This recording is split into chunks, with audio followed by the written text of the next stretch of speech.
So this is a really interesting clip that I wanted to share with you. The Rest is Politics is a British podcast that you can see before yourself here, featuring two British political heavyweights, so to speak. Rory Stewart, former British Conservative Member of Parliament, and Alistair Campbell, former, I think he was like press secretary to Tony Blair. Now, I think it was actually known as the Spin Doctor. Now, what's a bit I find amusing is that they kind of present the show as like a Conservative and a Labour, progressive perspective. But frankly, the two of them are very, very similar. They're both very, very centrist, middle of the road, maybe slightly centre-left, I'd say, actually, hosts. So it's a bit of a facade to say that they are, somehow a balanced, opposing each other on many issues, joint hosts. They're not. They see the world very similarly. That's at least my perspective on a lot of things. Now, here they are with Michael Gove, who is also former very senior British politician. He now, I think, is the editor of The Spectator, which is a major British news outlet. And Michael, is very supportive of Israel. And he says it runs deep for him from a values perspective, from a political perspective, but also kind of shaped his religious Christian upbringing. He's not Jewish. But I know he has a fascination with the Jewish people. I once remember speaking to him and he said, I wanted to share with him the meaning of his name, Michael. So in Hebrew is Michael, which means who is like God. And he's before I even told him, he says, yes, it means who is like God. He's clearly very connected to all of this. And he's being grilled by the two hosts for what they see is hard to understand support of Israel and support of what they've done with Gaza, and him railing against what he sees as double standard demonization of Israel, and seeing something unique in the Jewish people's story. And they just can't get their heads around it. They can't understand it. And I find it really fascinating. And I wanted to show you these two clips because it's really, in my mind, interesting to see two people who are just either unwilling or unable, or right now just don't see the fact that there is something unique happening with Israel and the Jewish people, both in terms of the criticisms and just the Jewish people's story. They're going, as you'll see, will try to normalize it all and just say no. But I think they're in a state of denial. So I want to address two big topics that they discuss in this. The first one is the question of Israel and how it's treated in the international community, and then also about the Jewish people and their significance in history, both of which they challenge. Let's have a watch. The other thing is that the fate of Israel concerns us all, because it is the case that the criticism directed at Israel falls into at least two categories. There's the natural criticism that one democracy would extend towards another when it believes that a fellow democracy or an ally is falling short of the standards that you would expect. But it is also the case that there is opposition to Israel, not because of what it does, but because of what it is. Israel's success is a standing rebuke to a particular view of the world, two particular views of the world. It's a standing rebuke to the Islamist view of the world, and it's a standing rebuke to the left-wing decolonization narrative, because Israel is a nation composed almost entirely of refugees and asylum seekers, with no natural resources, that when it was born had all of its neighbors attempting to strangle it in its cradle. It's now become the single most... Michael, you don't really need to give me a lecture on the history of Israel. No, but I have to explain that it is the single freest and most impressive jurisdiction. The single freest and most impressive jurisdiction. From Morocco to Delhi. And you have to ask, well, why has that happened? But also, why does it inspire such strong feelings? So when I was at the Labour Party conference, I asked Owen Jones why he spent all his time criticising Israel and didn't show any concern for Sudan or for what was happening in Xinjiang. And could it possibly be that Sudan is not presented as our central ally? That Sudan is not a country that the United States has been providing billions of dollars of direct military support to? That Sudan has not been at the center of our entire political structures for 60, 70 years in the way that and that actually, to compare Israel to Sudan, given that Israel is a liberal democracy and one of our closest allies, is profoundly patronizing to Israel. No, I think what happens is that people want to. Because it seems to me there's possible double standards here, right? There are double standards, and they apply to Israel. On the one hand, Israel is held to different standards from other countries. No, this is becoming very whataboutery. So on the one hand, a liberal democracy, within a rules-based international order, and on the other hand, Sudan. Okay, these are not comparable countries, right? If Denmark suddenly started doing something, and I said, "Well, how come you're not criticizing Congo in the same way that you're criticizing Denmark?" The answer would be, Israel would hope to be held to a higher standard than Sudan. And it does operate to a far higher standard. But the question, of course, is why is it that the United Nations has chosen to single out Israel in the way that it has, with the Zionism is racism motion being passed? Why is it the case that there is such hostility that's directed towards it? American support for Israel is like American support for Germany and NATO. It's support for a democracy or democracies that have been embattled. Why is it that all of Israel's enemies, its neighbors, until recently, have tried to not just check its manners or see an alteration in its policy, but eliminate it? And why is it that it's so important that we recognize that? Because anti-Semitism mutates over time, and anti-Semitism, from having been a religious prejudice and having been an ethnic prejudice, is now a prejudice against the Jewish home and a desire to tear it down. Last one on this, Michael, because I understand your position. I was always profoundly confused in Parliament by British parliamentarians. So now I'm going to go on to a whole question of, why he's so interested in Israel anyway. But let's first of all, just before we go on to that, let's unpack this a little bit. Because what they're saying is, Israel should be held to a different standard. You should be grateful. Israel should be grateful that it's held to a different standard. Okay, so first of all, the Western ally argument cuts both ways, okay? If Israel is meant to be a Western ally, then it should be judged by the same standards as other Western allies, not worse ones. Western democracies like America, Britain, France, Australia are routinely criticised when they make mistakes, yes, but they're not demonised, boycotted, or accused of being inherently illegitimate states. Israel, by contrast, which is the only democracy in the Middle East, the only country in the region that protects, minority rights and women's rights and has press freedom and minority representation, yet it faces the harshest treatment at the UN and in global media. If your standard for Israel is because it's like us, we expect better, fine. But then you should apply that to every Western democracy, not in a uniquely obsessive way to Israel.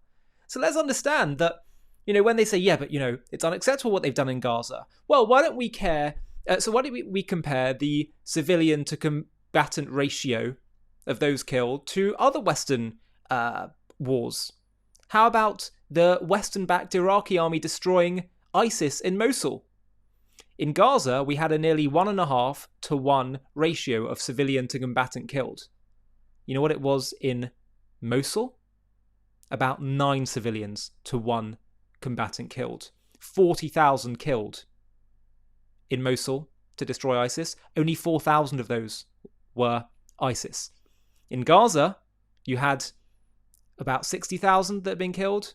Almost half of those were Hamas terrorists. This is unheard of. And Hamas make it way harder because they hide under, tunnels and in civilian buildings, all the rest of it. I've always wondered, by the way, if Israel's intent on a genocide and let's say 70% of the buildings in Gaza have been damaged or destroyed, why haven't 70% of the population? It's ridiculous. Why didn't Israel do the same thing in Lebanon when fighting Hezbollah? Oh, because Hezbollah aren't quite as embedded among civilians in the same way as Hamas are, to quite the same level. It's absurd.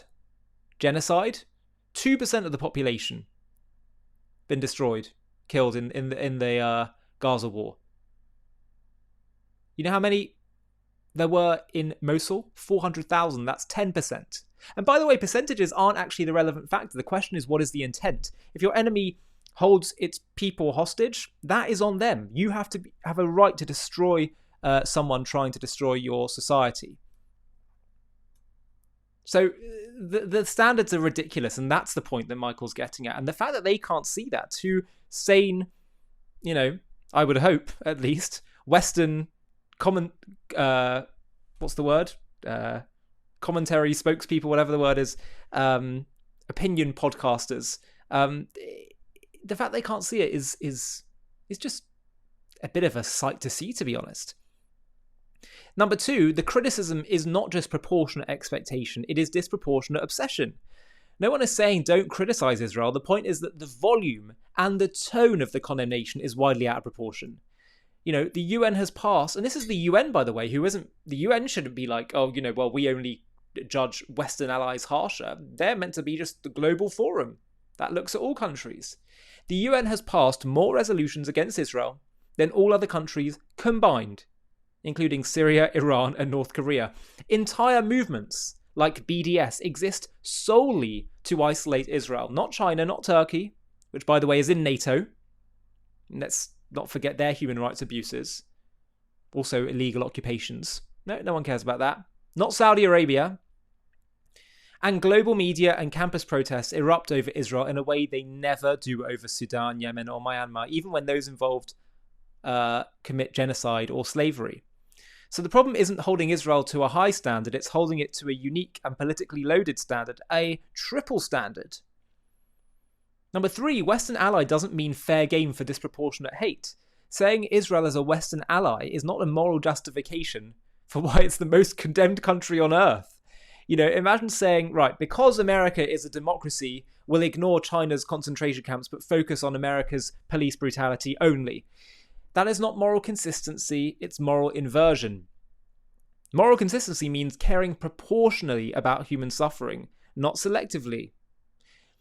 Then, you know, the example given of Denmark, right? I think, I don't know if Rory said it yet, but at some point when I was watching it, he talks about how if Denmark suddenly occupied disputed territory or was at war, there's no, then we would hold it to a higher standard than Sudan. But if Denmark suddenly occupied disputed territory or was at war, I guarantee you, we would not see millions marching in the streets, universities boycotting Danish academics, or social media filled with "from the river to the sea, Denmark will be free," or whatever country they occupied or whatever. We just wouldn't see that in the same obsessive way.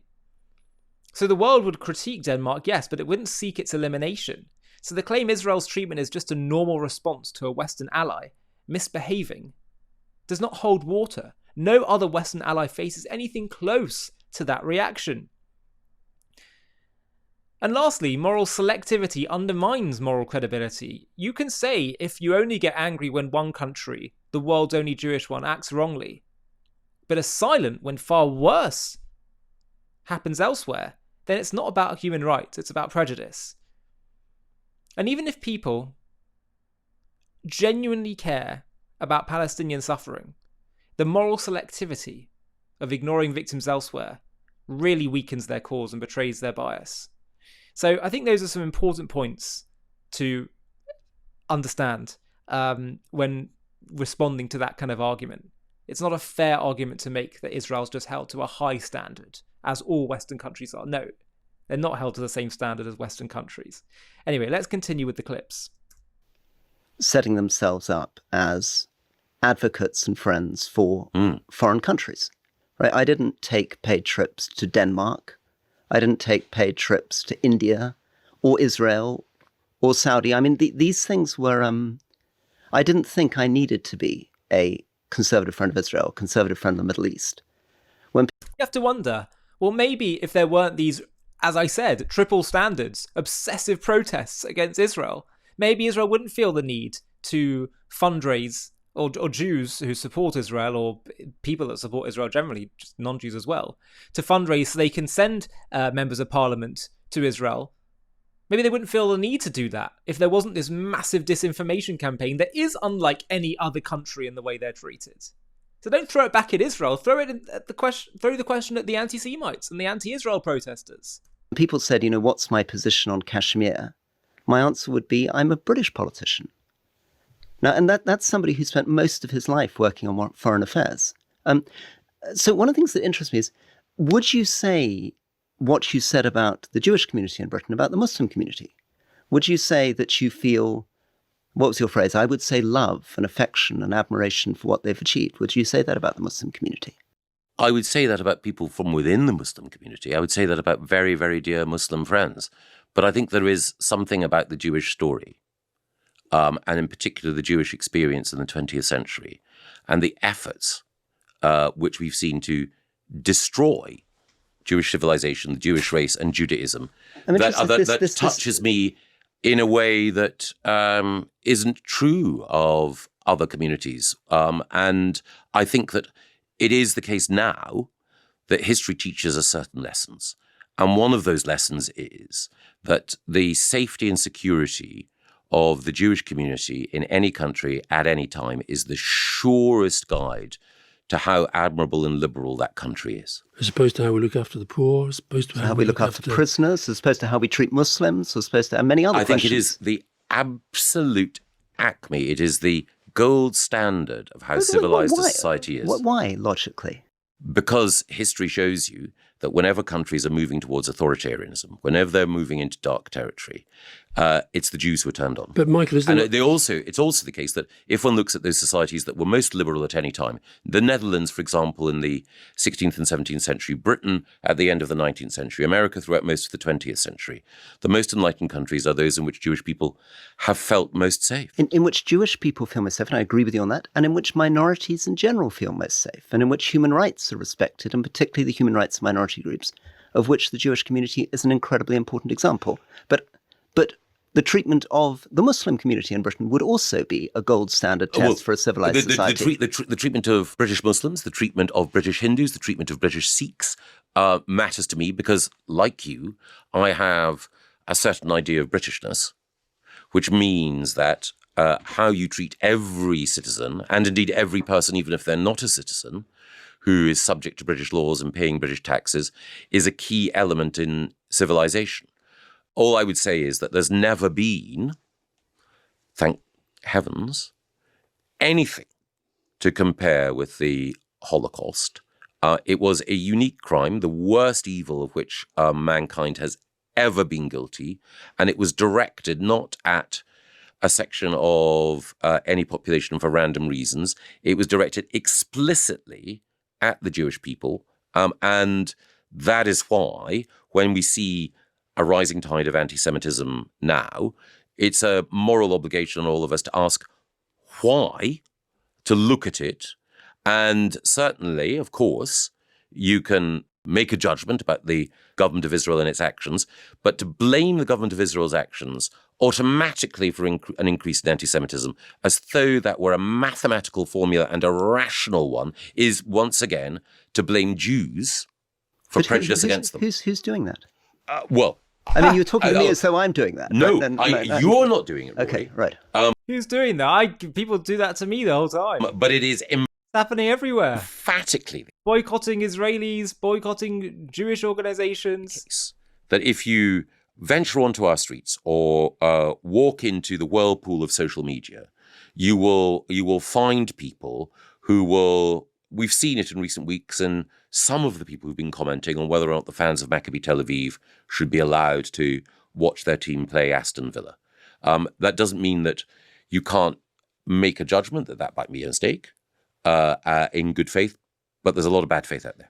But Michael, there are a lot of Muslims who feel deeply unsafe in Britain right now. Yes. If you were walking through central London when Tommy Robinson had 150,000 people out on the streets, and I mean, I don't like the whataboutery, but I sort of feel they're being lost in this debate. And I also, would you not agree with me that one of the consequences of what's happened in the last couple of years with the Israeli debate is it's kind of been exposed as a bit of a myth that they ever really believed in a two-state solution? Well, I don't think it's a... Okay, they're going on a totally different tangent now, and honestly, it's a little bit tiresome watching this. First of all, by the way, there was huge support for two-state solutions. Not that I think it's a good idea. Throughout Israel's history, it nearly happened under Yitzhak Rabin before he was assassinated by someone. There was massive support for it, and more than that, Israel's tried for nearly 100 years. There's so many examples of proposals they put to the other side, to the Arabs, and they rejected it. But that's another story for another time. What's ridiculous is that it's not just that he says, Jews are held accountable for the actions of Israel, which is true. I myself, last month, someone screamed at me, "Free Palestine." How does he know I'm Israeli or part of the Israeli government? No, it's just because I'm wearing kippah. But regardless, what is it that Israel's done so bad? You call it genocide when it's the most surgically precise and just war in the history of modern urban warfare? It's ridiculous. That's, in and of itself, shows that it's about kind of hate and prejudice. Also, superimposing its need for a two-state solution again and again after what happened on October 7th, after 70, 80, 100 years of Israel trying this and being met constantly with jihadist terrorism, Arab Islamic violence, but insisting no, Israel must agree to a suicidal deal of two states. It's just ridiculous. And what's so fascinating to me is their inability, number one, to see the uniqueness of Jew hatred, and number two, to see the uniqueness of the Jewish people's story. By the way, I find it also, even, I would say, yes, the Jewish people have made a pretty unique contribution within the minority groups to the British economy, British public life. Yes, look it up. And yes, maybe compare it to other minority groups. It is a pretty remarkable contribution. There's actually a lovely book called Thank You. I think it's called Thank You for Your Business, which basically is about the Jewish contribution just to the British economy. So many household names and brands you'd never have known about otherwise were created by Jewish people. But that's neither here nor there. The point is, at a more fundamental level, there's an unwillingness by the two hosts who look at the world seemingly through quite a secular lens to see the remarkable, unique story of the Jewish people. Everything for them in their mind is, no, there can't be anything unique about the Jewish story. It's a very kind of egalitarian, leftist way of looking at the world, which is why I say there's not much that's difference between the two hosts in terms of their worldview. And I've seen Rory Stewart time and again show that he has that kind of leftist worldview, despite maybe identifying in other ways, maybe culturally. It also fascinates me because I think I'm coming to realize that this realization that people like Michael Gove and others are having, and this battle that's now coming as a result, this intellectual battle of, wait, are the Jewish people a unique people? What is it about them that you think makes them different? I say they're not different to others. I say there's nothing. And others saying, no, there is. The whole question of who the Jewish people are is coming to the forefront of the global conversation. That, in my mind, is divine. That is showing we are heading towards the crescendo of human history, where the Jewish people will fully come into their role as light to the nations to bring the word of God to the world. It's really amazing to see it happening in real time. God is bringing this issue to the forefront of the conversation. But a few things I would say in Michael's, that I think Michael could have also said in defense, which I'm sure he would agree with, is that, number one, it's not that he might care, more about Jews than others. It's that he recognizes there's a unique significance to the Jewish people in history and in shaping civilization, right? Objectively, the Jewish people's survival and influence is extraordinary. You've got the foundation of Western morality, the ideas of human dignity, justice, and conscience, all come from Jewish scripture and tradition. And Jewish survival against all odds is unparalleled in history, and I know Michael will see that. Being moved by that is just awe at what their existence represents. And the Jewish people are a moral bellwether also for humanity. He's right to say that. When hatred targets Jews, it's never just about the Jews. Anti-Semitism has always been the first crack in civilization's moral foundation. So he sees that as a bit of a red flag that the moral health of humanity is in trouble. Also, I think he's right to identify that the Jewish people's survival is the most powerful symbol of moral resilience in human history. The Jews keeping their faith, identity, and ethics alive through exile, persecution, and genocide, while still contributing immensely to humanity. I think that's why many non-Jews find the Jewish people's story spiritually inspiring. They revere what the Jewish story says about the human spirit and divine purpose. And if you care about truth, justice, human rights, and the sanctity of life, that begins with the Jewish people and the Bible, the Jewish Bible. So, saying that there's a special place here for the Jewish people is just being, I think, reasonable. Also, everyone has causes that move them most deeply. For Michael, it's the Jewish people's story. For many people, it is. He's not saying others don't matter, but he feels that this one is uniquely intertwined with the fate of civilization itself. Someone that in their heart has a special place for the Jewish people does not have to apologize for feeling a special duty to protect the Jewish people. They can justify it by saying, this is not just another minority story. This is the moral and spiritual backbone of our civilization. To defend the Jews is to defend the values, faith, and conscience that make us human. A quick message. We all hear about the Palestinian displacement, or Nakba, of 1948. But you know, there was another, even greater displacement that we haven't been told about. Nearly 1 million Jews were expelled from Arab lands at the exact same time. Watch the trailer for our new and absolutely essential documentary called The Real Nakba. And if you want to watch the full film, just click the link below in the video description. We've all been told about the Nakba, the Palestinian catastrophe of 1948. Around 700,000 Arabs were displaced. But here's what you're rarely told. That displacement didn't come from some Jewish plan for genocide. It wasn't Israel's goal. It wasn't Israel's desire. It happened because Arab leaders launched a war of annihilation. They tried to wipe out the newborn Jewish state, vowing to drive the Jews into the sea. And in the chaos of that war, people fled. Many because their leaders told them to, promising they'd return after victory. But the term Nakba was originally used to describe the fact that the Arabs lost the war, not the displacement. Now the term describes the displacement of war used as a political weapon against Israel. But you know, there was another Nakba you haven't been told about. A catastrophe rooted not in the fog of war, but in the clear, deliberate desire for persecution and genocide. It happened at the very same time, and it led to even more displacement. Yet most of the world has never heard of it. Over 850,000 Jews, more than the number of displaced Arabs, were driven from their homes across the Arab world. Communities that had thrived for millennia were uprooted overnight. Families stripped of citizenship, of property, of dignity, assaulted, expelled, forced to flee with nothing but their faith. Why? Because they were Jews. Because Israel dared to exist. Because the Arab League openly orchestrated it, drafting plans in 1947 to freeze Jewish bank accounts, seize property, and intern Jews as enemy nationals. This is the real Nakba, a catastrophe born of pure anti-Semitism. In this JTV documentary, we'll journey country by country, from Baghdad to Cairo, from Sana'a to Tripoli, uncovering buried truths and survivor voices. And no, this isn't a tale of victimhood, it's a saga of endurance, courage, and triumph. Because the Jewish people didn't just survive this Nakba, we rebuilt, we came home. In Israel, our phoenix soared from the ashes. So buckle up and let's dive in. To watch this JTV Plus documentary and access much more premium content, click on the link in the video description.